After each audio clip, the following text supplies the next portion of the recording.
Bismillahirrahmanirrahim. Assalamualaikum warahmatullahi taala wabarakatuh. Tajahau banyakkan.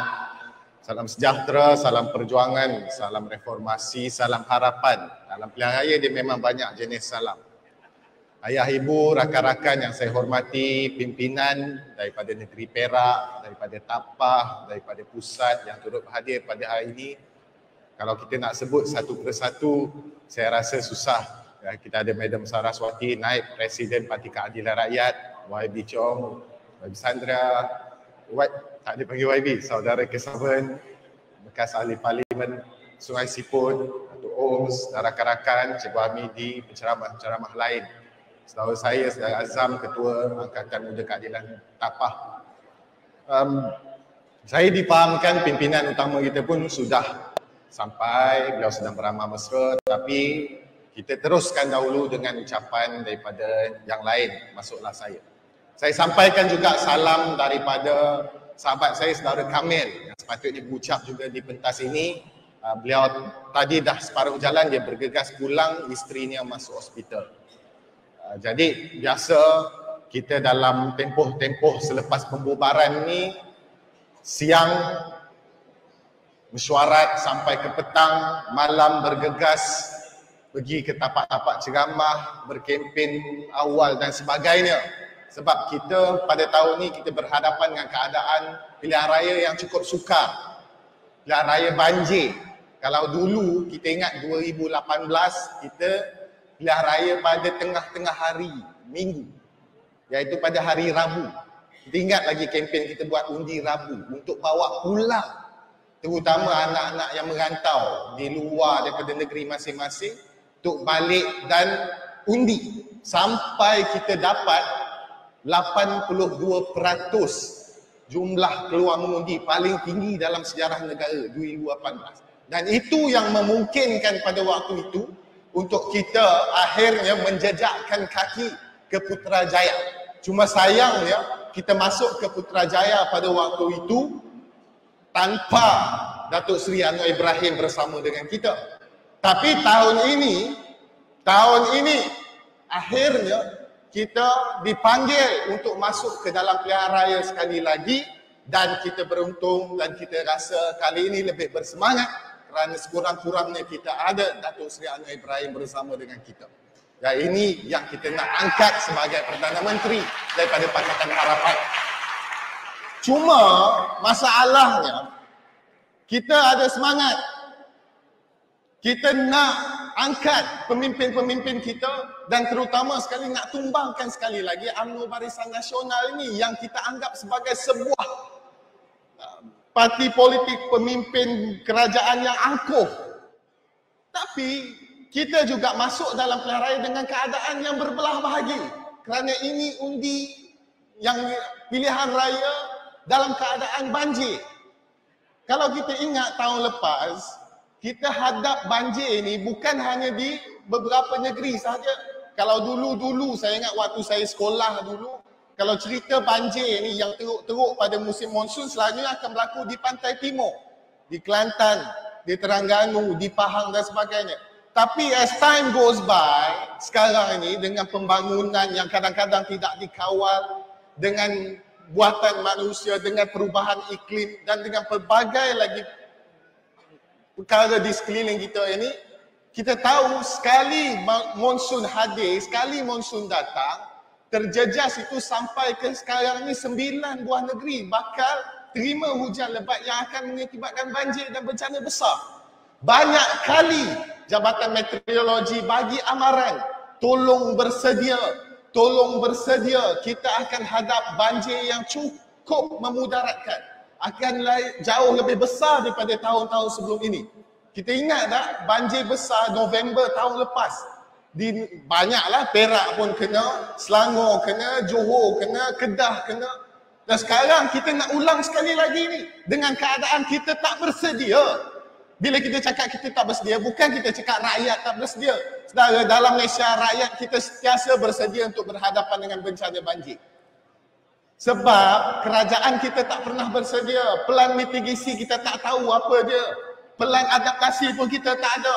Yang kita ada apa?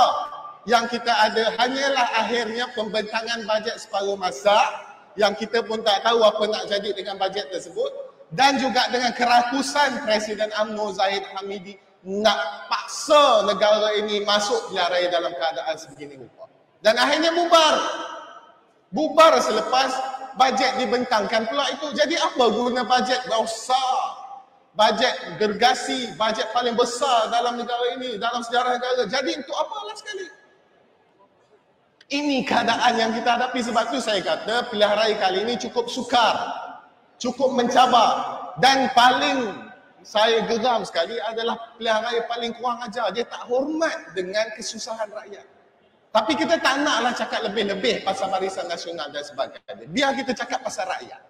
Dari tadi dalam perjalanan saya ada dapat pesanan ringkas daripada rakan-rakan saya daripada Kedah, daerah Bali. Dia cakap isu kesusahan. Musim tengkujuh dah datang. Dalam masa yang sama, ramai orang bukan sekadar sakit nak hadap dengan banjir, malah nak hidup daripada hari ke hari susah. Contoh, keluarganya penuai getah. Penuai getah sekarang, harga sekilo getah RM2.30, tak sampai RM3. Awal tahun, bulan Februari, harga getah RM7. Sebab kita tahu permintaan tinggi seluruh dunia dengan pembuatan sarung tangan dan sebagainya berhadapan dengan COVID dan sebagainya. Harga getah memang tinggi. Tapi dan kemudian diberi jangkaan waktu tu, saya ingat, sebab saya rujuklah balik. Jadi saya ingat dia kata apa? Oh, dijangka tahun 2002 sepanjang tahun harga getah akan tinggi. Jadi dia hoyeh-hoyeh lah, kerajaannya dia buat tak tahu. Sebab dia tengok tak apalah penoreh getah tinggi. Padahal sejak bertahun sebenarnya kalau nak tahu pasal penoreh getah, minta tuntut harga siling RM3 sejak bertahun dah, tapi tak pernah diendahkan. Dan bila berlaku pandemik, harga getah melambung tinggi, permintaan tinggi, naik, dia anggap lepas tangan lah, buat tak tahulah. Sebab tu dalam perbentangan bajet baru-baru ini, aku kena lagi.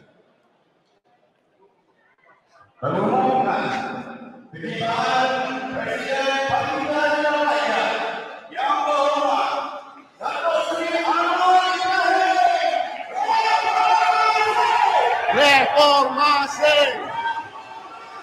reformasi,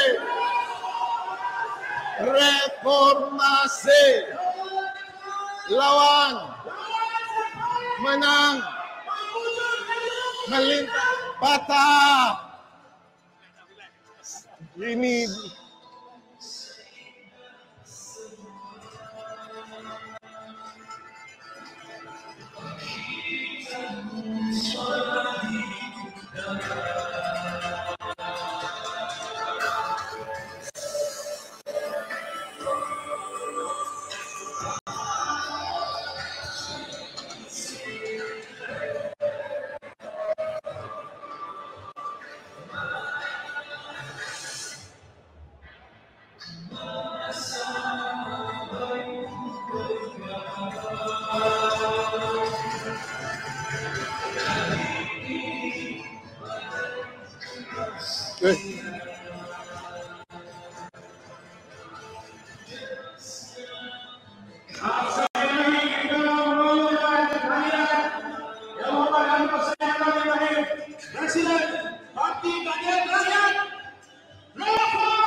Bagai tidak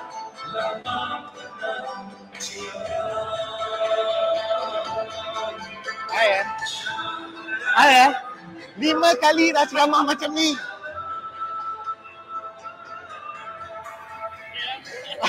Tak, aku nak cakap apa.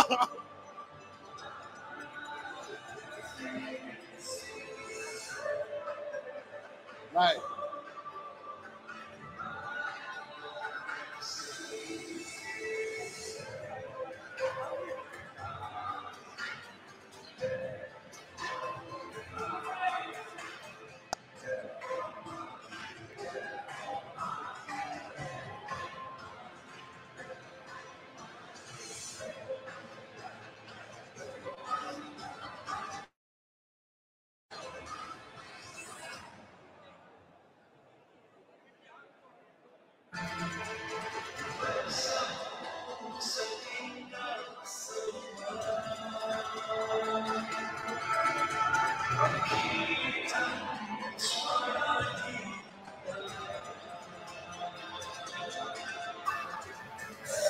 Tepukan buat Datuk Seri Anwar Ibrahim.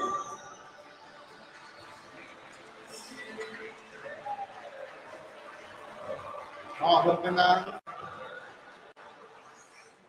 Bagi saya habis. Ini dah kali kelima. Sekali saya ceramah Datuk Seri sampai. Dah potong dia. Tengok, dia pun, Datuk Seri pun tahu dah. Selalu kena macam ni. Juga mengumumkan ketibaan Saudara Calikan, pengerusi Parti Keadilan Rakyat Negeri Perak merangkap naib Presiden Parti Keadilan Rakyat. Jadi saya nak habiskan sedikit. Saya sebut, bila pada awal tahun dah dengar macam itu, harga getah naik sebab permintaan tinggi, dia buat tak tahulah, tak ada langsung dia nak penuhi tuntutan orang-orang kecil di bawah ni. Dan sekarang dengan keadaan ekonomi yang macam ini dan musim tengkujuh, bayangkan berapa banyak pendapatan yang akan dimiliki, akan didapati oleh orang-orang kecil yang namanya penuris getah ni.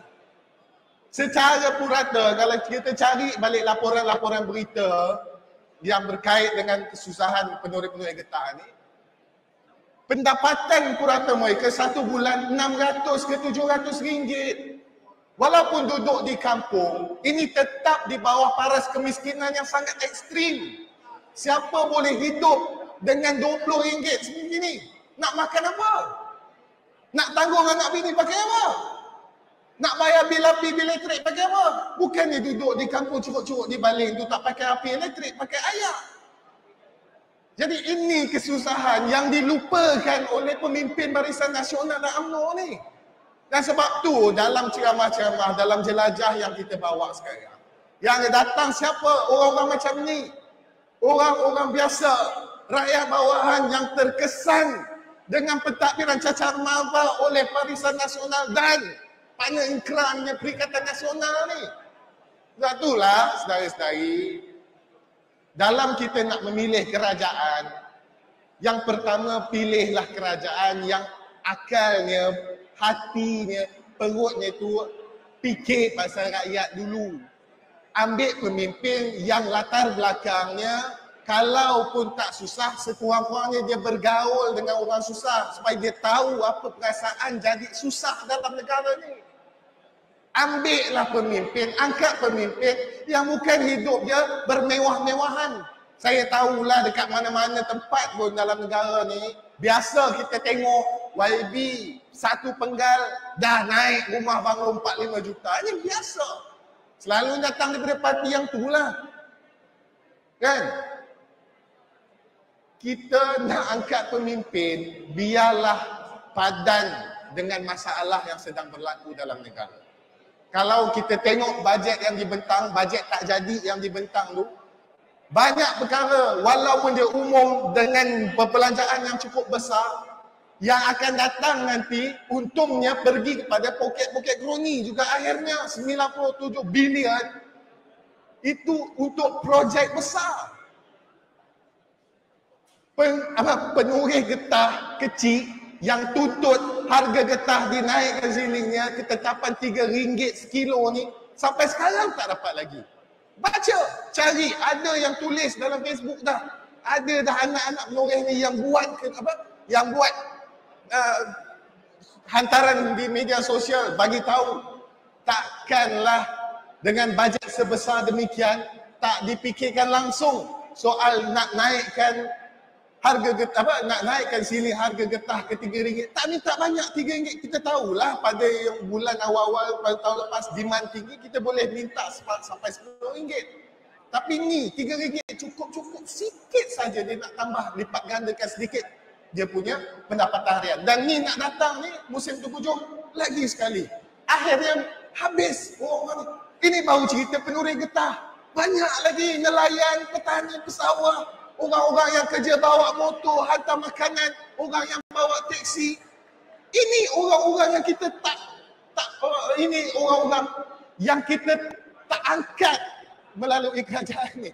Ini yang dilupakan oleh kita kadang-kadang. Inilah sebabnya dalam pilihan raya kali ini, jangan ingat kita nak masuk pilihan raya macam Zahid Hamidi sebut. Oh, kita akan redah banjir untuk pastikan UMNO Barisan Nasional menang. Kita tanya balik Zahid Hamidi, kamu sihat ke tidak? Kamu tanya diri kamu, siapa dalam negara ni orang tengah susah nak redah banjir, nak menangkan kamu? Kita tahu niat kamu pun dah terlepas cakap banyak kali dah. Kan? Nak lepaskan diri sendiri, nak pastikan ni seorang demi seorang tak masuk mahkamah, nak pastikan seorang demi seorang terlepas tak didakwa dan sebagainya. Itu sahaja niat dia panggil pilihan raya. Jadi jawapannya, kita bagi tahu pada mereka, baiklah, kami faham kamu takut masuk penjara. Kami faham kamu ada banyak kes yang mungkin baru sikit saja kita berjaya bongkar dan heret masuk mahkamah. Tapi kamu jangan ingat, kami faham, kami nak bersimpati dengan kamu. Rakyat yang di bawah ni kamu paksakan pilihan raya di waktu sukar sebegini. Kami pun boleh kerah diri kami keluar, tapi bukan untuk menangkan kamu, tapi untuk pastikan kamu terkubur terus. Negeri Perak tahun ini kita jangka sebagai satu negeri yang akan kita nampak pertembungan yang cukup dahsyat. Pakatan Harapan, kita pun dah buat ketetapan. Negeri Perak akan jadi frontline kita. Negeri Perak akan jadi kawasan tumpuan kita. 20 Oktober kita akan adakan konvensyen pertama kita di Ipoh. Sebab kita tahu negeri Perak adalah negeri yang kita boleh menang insya-Allah dalam pilihan ini. Dan sekarang sahaja saya ucapkan terima kasih. Wabillahi taufiq wal hidayah. Wassalamualaikum warahmatullahi taala wabarakatuh.